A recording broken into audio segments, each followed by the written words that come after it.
Mais où sont passés les chantiers en 2025? Pourquoi est-ce que c'est devenu plus compliqué pour vous en tant qu'artisan du BTP à trouver des chantiers? Est-ce que c'est encore possible d'avoir une entreprise pérenne sur laquelle vous faites de l'argent et vous vivez correctement de votre activité en étant artisan du BTP? La réponse, je vais mettre les pieds dans le plat tout de suite, la réponse est oui. Mais c'est simplement qu'aujourd'hui, ce que je vois de la majorité des artisans qui soit ont une entreprise depuis moins de 5-10 ans, soit se sont lancés depuis même tout récemment. Le point commun que je vois avec tous ces artisans, c'est qu'ils se reposent sur des méthodes qui ne fonctionnent plus. Ils se reposent sur des méthodes qui ne fonctionnent plus et ils ne se posent pas la question de comment font les gens aujourd'hui pour trouver des chantiers. Mettez-vous à la place de votre potentiel client aujourd'hui.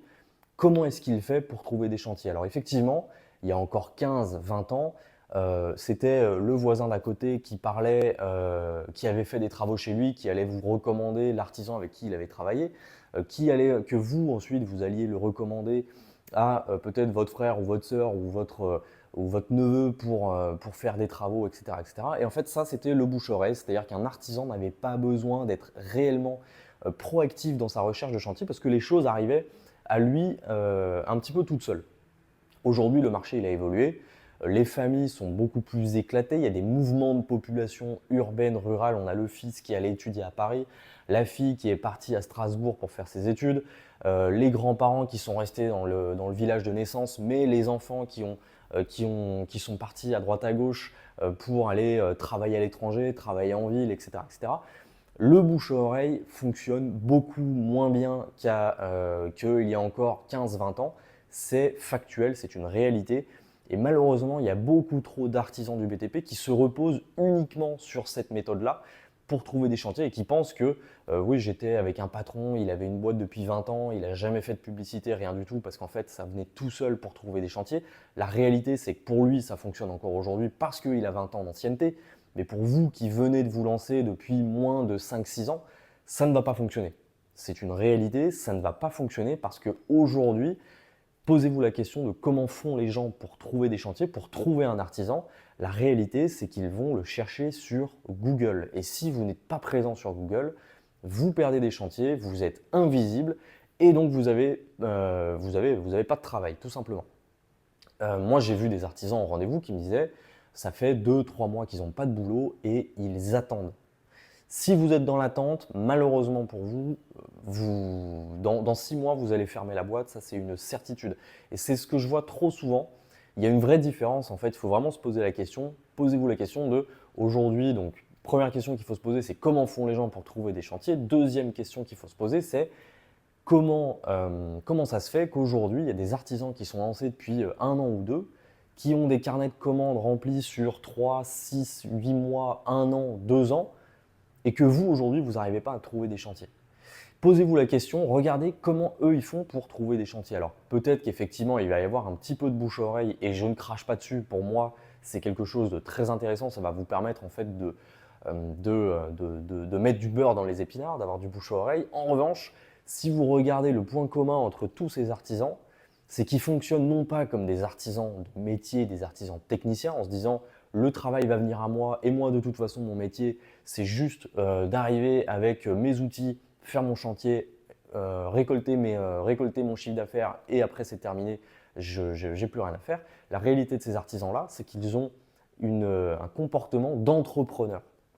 Qu'est-ce que j'entends par là? C'est que oui, leur métier, c'est d'arriver sur les chantiers, de faire leur travail et d'ensuite livrer finalement le chantier qui a été demandé par le client. Mais la réalité, c'est que ces artisans-là, qui ont des carnets de commandes remplis jusque les 6 mois, 1 an à venir, c'est qu'ils mettent en place des choses pour être visibles et pour faire en sorte que les gens les contactent et pour développer leur marque personnelle, développer leur entreprise, développer leur acquisition de chantier.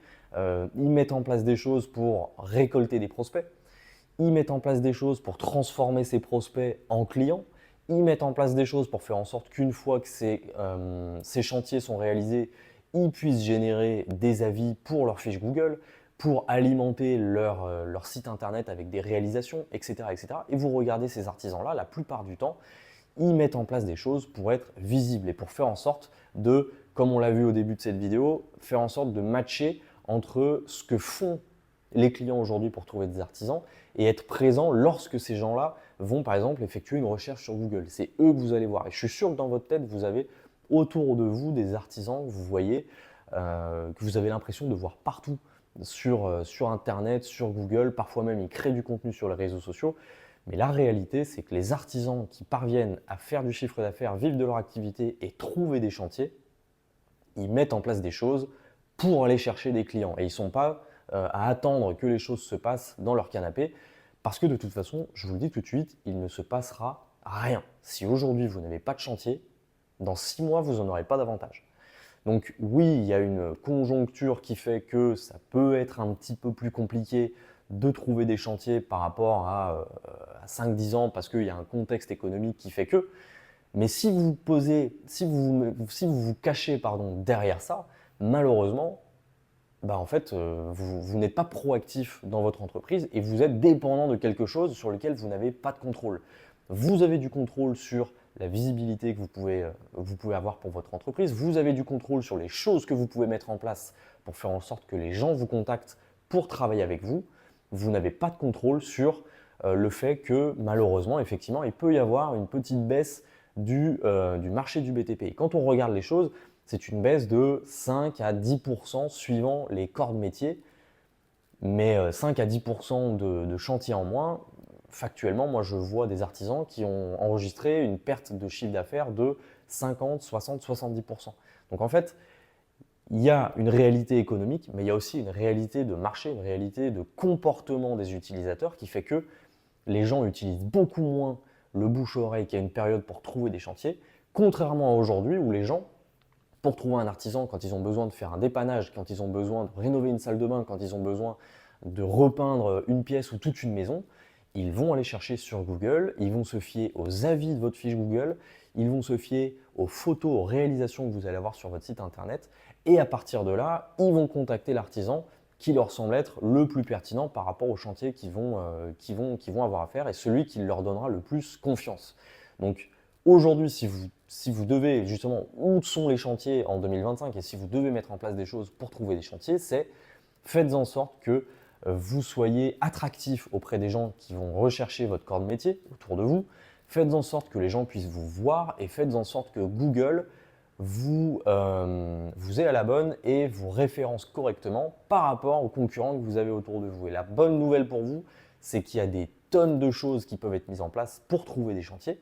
Il y a des tonnes de choses et ça ne vous prendra pas beaucoup de temps. Il n'y a pas besoin d'être un expert. Et d'ailleurs, à ce propos, si vous souhaitez mettre en place ces choses-là, dans la description de cette vidéo, je vous mets le lien pour accéder à une formation 100% gratuite, la formation Chantier Facile, dans laquelle je vous explique justement les tenants aboutissants de ce contexte économique et surtout, je vous montre la stratégie à mettre en place pour trouver des chantiers en 2025 et après, et pour vous aider justement à développer une entreprise qui vous permettra de générer davantage de chantiers. Donc, je vous invite à cliquer dans le lien dans la description.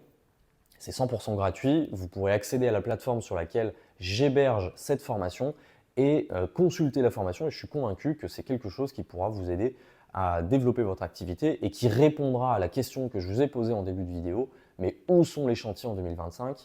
Écoutez, c'est dans la formation. Si vous avez des questions, n'hésitez pas en commentaire, on peut en débattre ensemble et voir justement, je suis curieux d'avoir vos points de vue si vous n'êtes pas d'accord avec ça. Si vous avez apprécié cette vidéo, commentez, likez, partagez-la à d'autres artisans qui seraient peut-être dans cette situation. Et puis moi, écoutez, je vous dis à la prochaine.